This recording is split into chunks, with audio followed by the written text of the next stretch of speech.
मेरा कितना भी विरोध कर लोगे, लेकिन शिक्षा मित्रों के हित की बात मैं जब तक जीवित रहूंगा उनके बारे में सोचूंगा, उनके बारे में लिखूंगा। आपने जो क्वालिटी वाले सरकारी टीचर थे जिनको 65 से 80 हजार रुपए तक मिलता है, वे लोग अपने विद्यालय में 50 लड़के नहीं ला पाए। 50 लड़के से जिस विद्यालय में कम है, ऐसे विद्यालयों की संख्या को दूसरे विद्यालय में मर्ज किया जाएगा। और आज के मुख्यमंत्री, माननीय मुख्यमंत्री उत्तर प्रदेश ने शिक्षा मित्रों के समर्थन में गोरखपुर में भाषण दिया था कि तुम्हारे साथ अन्याय होगा, हम बनेंगे। आज उन्हीं के जनपद में एक रिपोर्ट में पढ़ रहा था कि 500 ऐसे विद्यालय हैं जिसमें 50 से लोगों की संख्या छात्रों की कम है।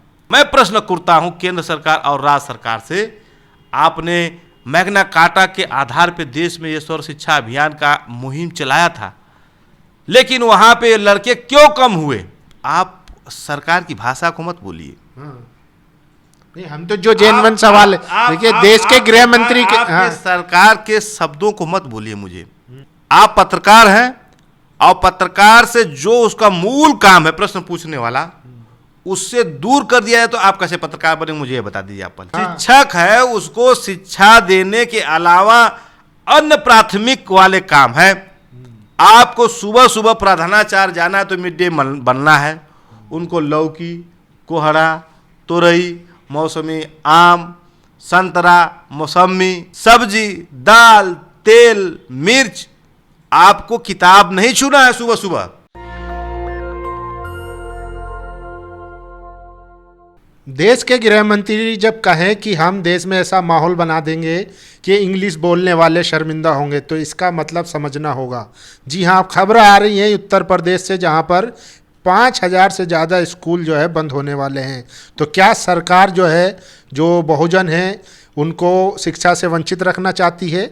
क्या सोची समझी रणनीति के तहत अब देश के तमाम राज्यों में स्कूल बंद करने की एक साजिश हो रही है? उसी पर चर्चा करने के लिए हमारे साथ मौजूद है सुप्रीम कोर्ट के वकील। उनसे चर्चा करेंगे और इस बारे में समझने की कोशिश करेंगे कि आखिर सरकार की जो मंशा है वो क्या है, क्या स्कूल बंद कर वो क्या मैसेज देना चाहती है। क्या लग रहा है सर इस पर जो ये पूरा मामला है, क्या कहेंगे? देखिए, मामला तो उत्तर प्रदेश की शिक्षा से जुड़ा हुआ है और मेरी वकालत ही 1,78,000 शिक्षा मित्र जो थे, जो प्राइमरी के रीढ़ थे, उनके संघर्षों से शुरू हुई थी और यहाँ तक हूँ। देश के लोगों को बहुत सी जानकारियाँ नहीं होती हैं। जब निःशुल्क और अनिवार्य शिक्षा के लिए संविधान में संशोधन किया गया, अनुच्छेद 21A को जोड़ा गया, तो उसमें कहा गया था क्वालिटी एजुकेशन देंगे हम, और सभी को 14 साल तक के लोगों को मुफ्त में शिक्षा दी जाएगी। उसमें किसी को फेल नहीं किया जाएगा, उसमें अभिभावक का इंटरव्यू नहीं लिया जाएगा। उसमें जो सबसे महत्वपूर्ण बात कही गई थी, प्रोहिबिट अनरिकॉग्नाइज्ड जो स्कूल हैं उनको हम प्रतिबंधित करेंगे। ये सब देश की संसद ने पारित किया था, ऐतिहासिक अधिनियम बना था। उस अधिनियम के परसुएंस में देश में बहुत परिवर्तन आए। उसमें उस समय 5 लाख से ज़्यादा टीचरों की आवश्यकता महसूस की गई और टीचर से सिर्फ 1 लाख। उस गैप को पूरा करने के लिए, छात्र और अध्यापकों की गैप को पूरा करने के लिए शिक्षा मित्रों की बात आई और अंत में लोगों ने उनको क्वालिटी एजुकेशन के नाम पर, माननीय अवसर के नाम पर, कि भी हमारे साथ समानता नहीं की गई, 14-16 का उल्लंघन किया गया, उसके नाम पे लड़ाई लड़े।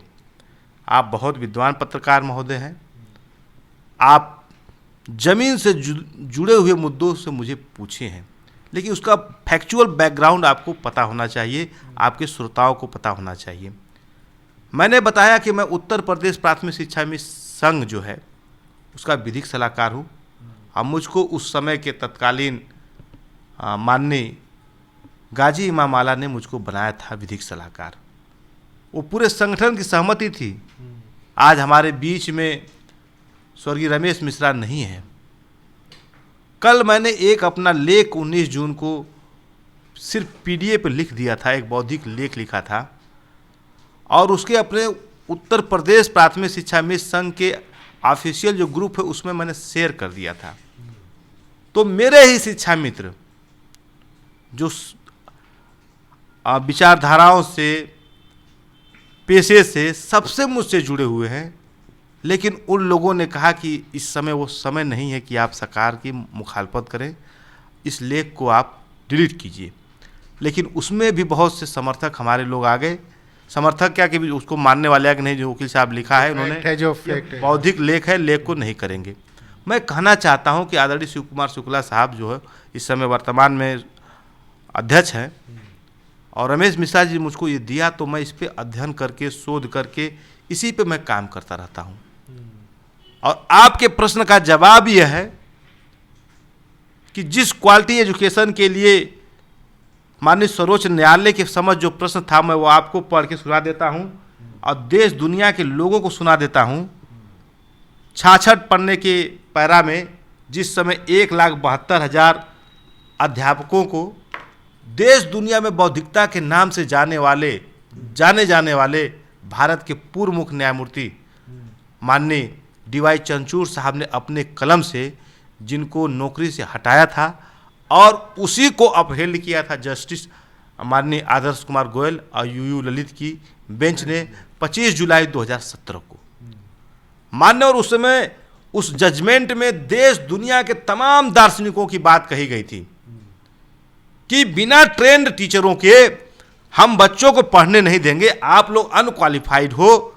जबकि ये सत्य था कि हम ग्रेजुएट थे, हमने डिस्टेंस मोड से ले लिया था, केवल विभागीय पत्राचार के माध्यम से बेचारे वो शिक्षा मित्र मर गए, हजारों की संख्या में आत्महत्या किए। मेरे ग्रुप में जो लोग मेरा मुखालफत करें उनसे मैं कहना चाहता हूँ, आप मेरा कितना भी विरोध कर लोगे, लेकिन शिक्षा मित्रों के हित की बात मैं जब तक जीवित रहूँगा उनके बारे में सोचूंगा, उनके बारे में लिखूंगा।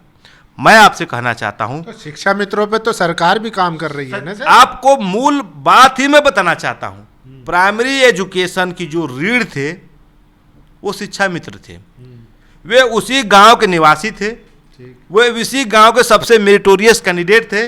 वे education management committee, village education management committee की जो चयनित समिति थी उसके द्वारा एकदम प्राथमिकता पे अच्छे मार्कों के आधार पे वो चयनित लोग थे।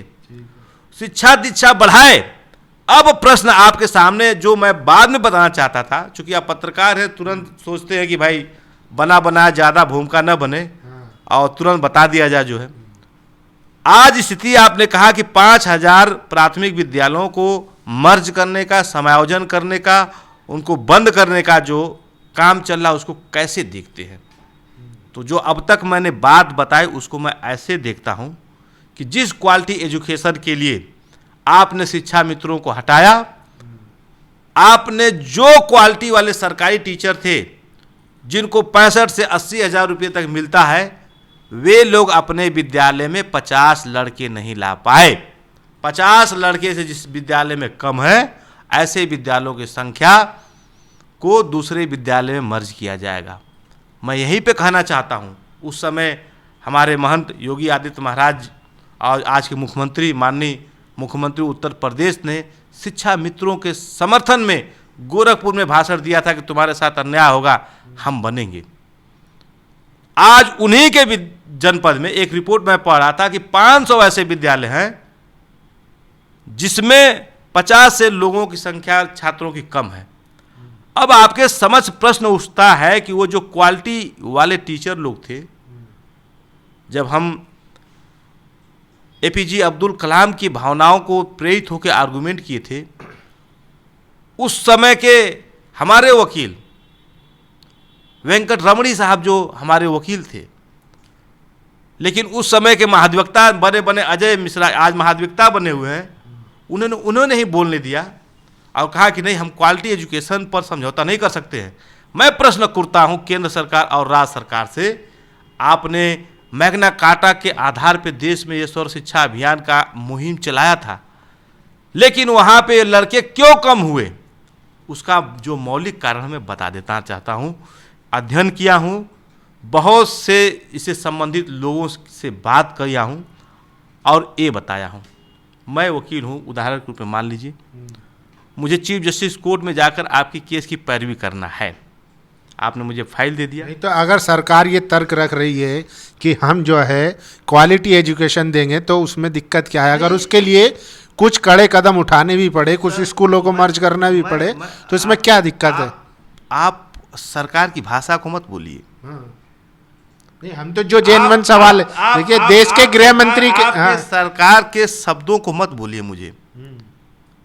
आप पत्रकार हैं और पत्रकार से जो उसका मूल काम है प्रश्न पूछने वाला, उससे दूर कर दिया है तो आप कैसे पत्रकार बने मुझे ये बता दीजिए आप पहले, तब बात नहीं। हमारा तो मूल काम ये भी है कि जो समाज है उसको भी अच्छा क्या है, उसके लिए क्या बेहतर है ये बताना भी हमारी जिम्मेदारी है। इंटरप्रिटेशन मत कीजिए।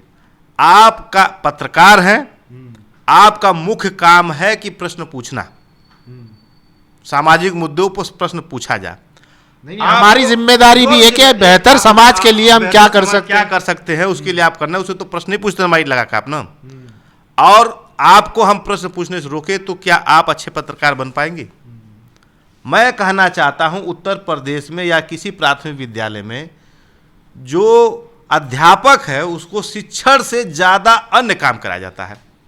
उदाहरण दे दूं आपको, मतलब शिक्षक जो है वो पढ़ाई के अलावा, शिक्षक है उसको शिक्षा देने के अलावा अन्य प्राथमिक वाले काम है। आपको सुबह सुबह प्रधानाचार्य जाना है तो मिड डे बनना है, उनको लौकी, कोहड़ा, तोरई, मौसमी आम, संतरा, मौसमी, सब्जी, दाल, तेल, मिर्च, आपको किताब नहीं छूना है। सुबह सुबह आपको अपनी गाड़ी स्टार्ट करने से पहले आपको ये सब बैग में रख के ले जाना पड़ेगा। वहां गए तो उसके बाद आपके पास ये अधिकारी लोग बैठे हुए हैं लखनऊ में, वहां से भेज दिए जो है सिलेबस की आज आपको ये पढ़ाना है। उनको कुछ बेसिक ज्ञान ही नहीं है, जान डीवी का भी ज्ञान नहीं है। जो बीएड का पहला अध्याय पढ़ाया गया है कि किसी भी जान डीवी का जो प्रिंसिपल ऑफ एजुकेशन है ट्रायंगुलर है, टीचर होना चाहिए, स्टूडेंट होना चाहिए, इन्वायरमेंट होना चाहिए। मैं दिल्ली में एसी में बैठा हूं और हमारे गांव ग्राम सभा चंगईपुर में भयंकर गर्मी पड़ रही है, आप यहां से भेज दिए सिलेबस आज की आज आप जो है दूसरे चीज़ को पढ़ाइए, ये संभव है? इनको जानकारी मैं कहना चाहता हूं कि टीचरों से जनगणना, पशुगणना, मिड डे मील, उसके बाद आधार कार्ड बनवाना, उसके बाद उनका पैन कार्ड जो बनवाना, उनका जन्मपत्री बनवाना, उनका जो काम नहीं वो करवाना। तो और आखिर हुआ क्यों? ये स्थिति आई क्यों ये भी आप जान लीजिए पत्रकार महोदय। क्यों आई? तो ये भी तो समाज का ही काम है ना। आप ये भी जान लीजिए कि जैसे आपने कहा कि हम राइट टू जो एजुकेशन उसका कंप्लीट कर रहे हैं, सरकारी विद्यालय के बगल 1 किलोमीटर के अंदर में कोई गैर सरकारी विद्यालय नहीं खुल सकता है। सरकारी विद्यालय के बाउंड्री से सटे हुए अनएडेड कॉलेज, गैर मान्यता प्राप्त कॉलेज, प्राइवेट कॉलेज धड़ल्ले से चल रहे हैं। जो आपकी जो सेंटर एक्ट है उसका वायलेशन, इस पे आपने कोई काम नहीं किया। सिर्फ और सिर्फ समाज में ये कहना कि जो अध्यापक है, जो शिक्षा मित्र है, वे लोग पढ़ाते नहीं हैं। मूल कारण है कि आपने उनको इंफ्रास्ट्रक्चर नहीं दिया। आपने कब एक अध्यापक को पूर्ण मनोयोग से पढ़ने का अवसर दिया? सुबह गए तो तब तक शुरू मिड डे मील का कार्यक्रम करना है, बर्तन मजवाना है, साफ करवाना है, रसोइयों को देखना है, सफाई करवाना है, वाटिका लगाना है, औषधि वाटिका लगवाना है, आपने करते रहे। अब उसमें जो सबसे मौलिक बात मैं आपको बताना चाहता हूँ, यह देश का सबसे ऐसा चैनल है नेशनल दस्तक जो मूल मुद्दे पर बात करता है। आपने उनको लिए मिनिमम आय तय कर लिया कि आपको जब आपका एजुकेशन सत्र है कि 1 मार्च या फरवरी को आपको 5 साल या 6 साल का होना मैंडेटरी है। मेरा लड़का है, वो मान लीजिए अगस्त में पैदा हो गया, उसके बस की बात तो नहीं थी, न तो मेरे बस की बात है कि मेरा लड़का ऐसा पैदा हो कि वो जिस दिन एजुकेशन सत्र पूरा हो रहा उस दिन वो जो मिनिमम आय वो पूरा करे। किसी की आय 1, 2, 3 दिन कम हो जाती है, तो वो जो जिस लड़के का प्राथमिक विद्यालय में कक्षा 1 में या जो एडमिशन होना चाहिए उसको तो आप नियमतः वो प्रिंसिपल साहब नहीं ले पाते हैं। वो क्या करता है, उस लड़के को प्राइमरी वाला जो है, जो दूसरा प्राइवेट चलाता है, वो ले लेता है। तो आप में जो कक्षा 1 में 50 संख्या होनी चाहिए, 25 संख्या होनी चलनी चाहिए, वहाँ पर आपकी इस मानक की वजह से संख्या कम हो जाती है। अब वो लाए बेचारा कहाँ से मास्टर, वो खोजे, प्रचार करे, कुछ करे, लेकिन वो जो आय वाला मामला है, अगर उसने कुछ हेर फेर किया तो आप तो उसको मुकदमा ला देंगे। अब चलिए मेरा ये आखिरी सवाल है, इसको समेट लेते हैं। क्या लग रहा है सरकार की क्या मंशा है इस तरीके से कि राइट टू एजुकेशन में जो क्वालिटी की बात है उसके कहने पर या उसको आधार बनाकर जो कॉलेजों को बंद करती जा रही है? देखिए, क्वालिटी एजुकेशन की बात करेंगे तो जस्टिस आदर्श कुमार गुप्ता का जजमेंट जो है देश के न्यायिक इतिहास में जो है एक बहुत बड़ा जो है विवाद का केंद्र बन जाएगा। उसी न्यायालय के निर्णय को मानते हुए 10,000 रुपये मात्र शिक्षा मित्रों का दिया जा रहा है। आप बताइए 10,000 में आपका जीवन कैसे चल सकता है? वहीं पर सरकारी अध्यापक लोग 60,000 65,000 पा रहे हैं, 80,000 पा रहे हैं, और एक 10,000 पा रहा है, उतने समय काम कर रहा है, वही पढ़ाई कर रहा है। तो मैं उसमें नहीं जाना चाहता हूँ। मुझे मात्र इतना कहना है कि उत्तर प्रदेश में ये जो कुछ हो रहा है ये आपसी फूट की वजह से भी हुआ है। जब उनका साथी शिक्षा मित्र असामाजित होकर उसका निरस्त हो रहा था तो जो सरकारी टीचर लोग थे, प्रधानाचार्य थे, उनको आज दर्द हुआ है कि जहाँ वे आज प्रधानाचार्य थे वो दूसरे स्कूल में जाएंगे तो वहाँ भी एक प्रधानाचार्य रहेगा। अगर वो सीनियर है तो वो अपना जूनियर बन रहेंगे। बहुत सी स्थिति जो है स्पष्ट नहीं हो रही है। हमारा मात्र इतना कहना है कि अब समय आ गया है कि लोगों को अपने हितों के लिए संवैधानिक दायरे में रहते हुए कर्मचारी संगठनों को अपने खुल के बात रखनी चाहिए। माननीय योगी आदित्यनाथ जी एक बड़े सुलझे हुए मुख्यमंत्री हैं।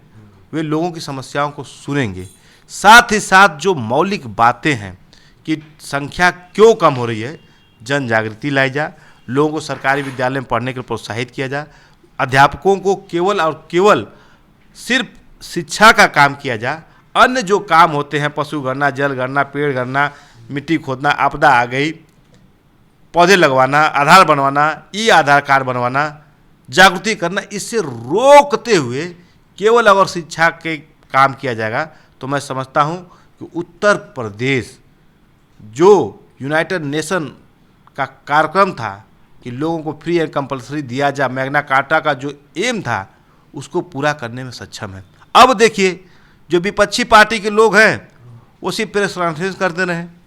अरे आप ये जनहित से जुड़ा हुआ मुद्दा है, आपको अपने लोगों से कहना चाहिए कि आइए आप लोग कांसीराम उपवन में चाहे लखनऊ में एक बड़ी आप लोकतांत्रिक रैली करके सरकार को संदेशा दीजिए कि देखिए आप जो है प्राइमरी स्कूल के अपनी कमियां छिपाने के लिए उन नौनिहाल बच्चों को जो 1 किलोमीटर में पढ़ने किसी तरह से अपने जाते हैं उनको वंचित मत कीजिए। मुझे भी वो दिन याद आते हैं जब मैं अपने प्राथमिक पाठशाला ग्राम चंगईपुर में पढ़ता था तो बैठने के लिए हम लोग को सर डेस्क नहीं था, लिखने के लिए प्रिंसिपल साहब के पास चाक नहीं होती थी, तो हम जो बच्चे थे घर से चाक ले जाते थे, घर से कपड़े ले जाते थे, चाँद छाप यूरिया का जो बोरा होता था वो सबसे मनपसंद होता था, उसी का हम लोग अपना बैग बनवाते थे, उसी पर हम लोग बैठते थे। चलिए सर, तो लपेट के लाए। ये सब तो सबने देखा है कि अब मुझे कहना सभी है लोग कि उससे जो चढ़ के लोग आए, उससे जो पढ़ के आए,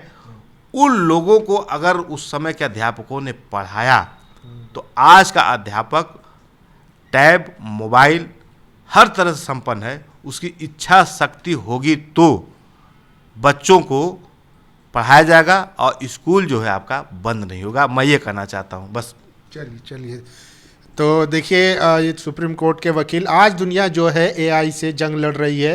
इजराइल और ईरान में आप देख सकते हैं किस तरीके की टेक्नोलॉजी इस्तेमाल हो रही है, लेकिन भारत में आज भी ऐसे गांव हैं, ऐसे कस्बे हैं जहां पर शिक्षकों की कमियों को लेकर स्कूल और कॉलेज बंद किए जा रहे हैं या क्वालिटी ऑफ एजुकेशन के नाम पे कहीं ना कहीं जो विद्यालय हैं वो सीधा प्राइवेट हाथों में देने की कोशिश हो रही है। तो यही पूरा मामला है। बाकी ऐसा उत्तर प्रदेश में नहीं है, इसके अलावा भी और ख़बर आई थी कि लगभग 40,000 जो हैं स्कूल पूरे भारत में बंद करने की तैयारी में है सरकार, केंद्र सरकार। तो आप समझ सकते हैं कि सरकार का जो रवैया है शिक्षा के प्रति खासकर वो कितना लचर है। बाकी इस पूरी इंटरव्यू पर आपकी क्या राय है, अपनी राय ज़रूर दीजिए। शुक्रिया। नेशनल दस्तक की आपसे गुजारिश है कि अगर इसको बचाना चाहते हैं तो नेशनल दस्तक को सब्सक्राइब करने के लिए रेड कलर के सब्सक्राइब बटन को दबाएं, फिर बेल आइकन की घंटी दबाएं। नेशनल दस्तक को बचाने के लिए बहुत ज़रूरी है कि हर खबर को शेयर करें, लाइक करें, कमेंट जरूर करें।